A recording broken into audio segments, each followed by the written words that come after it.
in order to see whether there was anything that was seen by the air defence system at the time that the sighting was made. That seems to have happened on very, very few occasions. People are always going to think or assume that there is some sort of cover-up by the MOD, but these records clearly show that everything that they'd seen or knew of was detailed and recorded. There's obviously skeptics out there. Do these records show that the MOD are being open and transparent and making available the documents they have, which will discourage people from believing there is little green men? Well, I think the very fact that these documents have been released show that there isn't a cover-up, and I do think it's a good move on behalf of the Ministry of Defence to actually put this material into the public domain and to demonstrate what they know, which doesn't really amount to much about the subject. They've collected these reports. They've done exactly what they've said. They've checked them for defence significance, and that is the measure of their interest. We can only go on the material that's been released, and it does seem to back up what the Ministry of Defence have been saying for many, many years. There's a specific example in the files that relates to a group of policemen who saw what's described as a meteorite flashing past them and descending on Horshall Common. That's quite interesting and significant. Maybe you could tell us a little bit more about that. Yes, this is one of the more amusing reports that you find in these files. It was a UFO that was seen by a group of policemen, including an inspector and some police constables in Woking. Now, Woking has got an historic contact with H.G. Wells in that he set his novel War of the Worlds in that part of Surrey, and it was Horshall Common where the Martian cylinders first fall in his story before the Martian invasion of the Earth begins. And this group of police constables, they saw on Christmas Day 1985 what they described as something like a bright light, a meteorite descending into the Horshall area. And there's a little scribbled note on the report from these policemen that says, "This is a genuine report. 2 competent police officers slightly embarrassed. Horshall Common features in the H.G. Wells story." So you can imagine that they were thinking, we've seen this thing, we ought to report it, but it's going to look like a bit of a joke. Are all the sightings recorded in here, are there things that we've seen in the sky?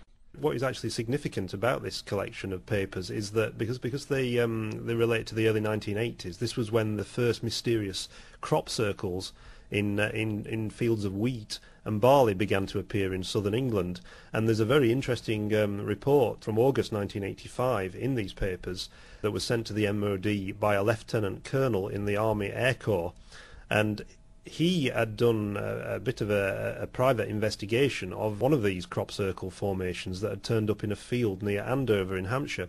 The farmer who lived nearby had called the army base, the nearby army base, to report some extraordinary depressions in a field of near ripe wheat, and he'd actually called in saying, what on earth were the Army Air Corps up to now, because he thought it was the army that had caused these things. And they were absolutely amazed, according to this report in these papers, when they went to investigate, and they found what they described as an exactly circular hole in the wheat, which had been laid flat in a clockwise twist 40 feet in diameter. And this large central circle was surrounded by 4 smaller circles. And the army team took photographs of this crop circle. They actually returned later on, presumably in a helicopter, and took some aerial pictures as well. They forwarded their report and the photograph to the Ministry of Defence in London. And they said that they were completely baffled. They couldn't find any reasonable explanation of what was seen. And what's interesting in these papers is that although the Ministry of Defence thought, well, this is not a UFO per se, but it's still interesting, and it was actually passed to the Defence Intelligence staff for them to have a look at the report and to see what conclusions they would reach. And there's a very interesting memo in these papers from DI-55, who were the defence branch responsible for UFOs, and they reply to the ministry saying these circles remain a mystery, but purely from a defence viewpoint, we don't think that there's anything in the report to worry us. They leaned towards there being some kind of natural phenomena, such as mini tornadoes bouncing off the ground, that were creating these crop circles. And it's quite ironic in hindsight that we now know that the vast majority of these circles were hoaxes, that they were created by certainly the ones that were found certainly in Hampshire and the south of England at that time were created by 2 men called Doug and Dave who came forward in 1990 and said that one night after a drinking session in a local pub that they decided to go out and create a hoax with a garden roller and some planks of wood, and they were behind the vast majority. Some of the others remain unexplained and mysterious, But it's very interesting now looking at these papers to see that they even puzzled the Ministry of Defence. They weren't able to find an explanation, and yet we now know that certainly this site, this particular circle near Andover, was one of the ones that were created as a hoax by these two men. One of the most famous incidents in UK ufology legend is the Rendlesham issue. These files spread some light on that incident there. Can you tell us a little bit more about what we discover from these ones today? Yeah, the Rendlesham incident has become the British equivalent of Roswell, or Britain's Roswell it's often called. It happened in December 1980, around the time that this series of files that have just been released begin. And you'll find in these files a copy of Lieutenant Colonel Holt's report to the Ministry of Defence. He was the Deputy Base Commander at RAF Woodbridge in Suffolk in December 1980, and he sent what is now a very famous memo to the Ministry of Defence reporting on a UFO that had been seen outside the perimeter fence at RAF Woodbridge by a group of airmen. And when these papers begin, the incident had just reached the public. It had been released. A copy of Colonel Holt's memo had been released in America under the American Freedom of Information Act. And in October 1983, it was splashed over the page 1 of the News of the World. UFO lands in Suffolk, and that's official.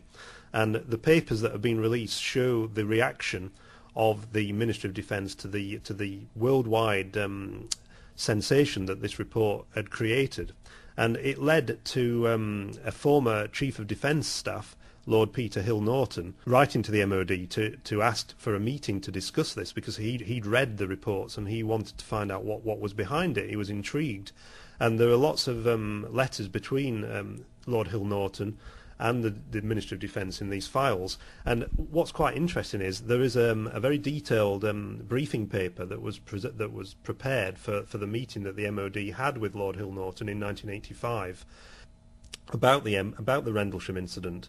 And the briefing says that the Ministry of Defence made inquiries at the time. They checked the radar traces, which was quite an exceptional thing for them to do, but they weren't able to find anything that had been spotted on radar at the time of the incident. And there's a very interesting passage that seems to sum up the Ministry's attitude to the Rendlesham incident, and it says that, "I think you will agree that it's highly unlikely that any violation of UK airspace would be heralded by such a display of lights as was reported in the Rendlesham Forest incident.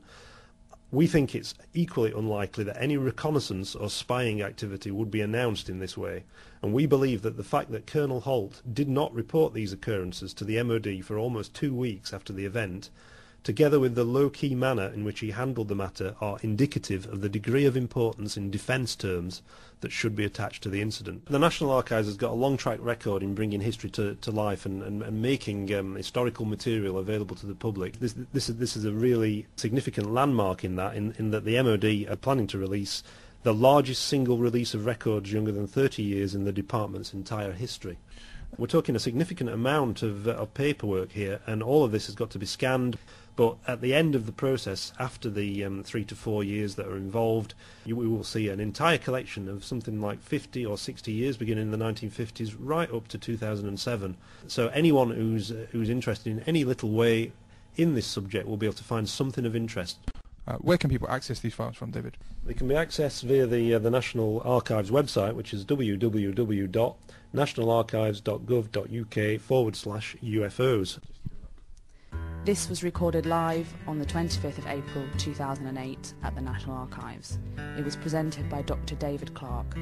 This podcast is copyright of the National Archives, all rights reserved.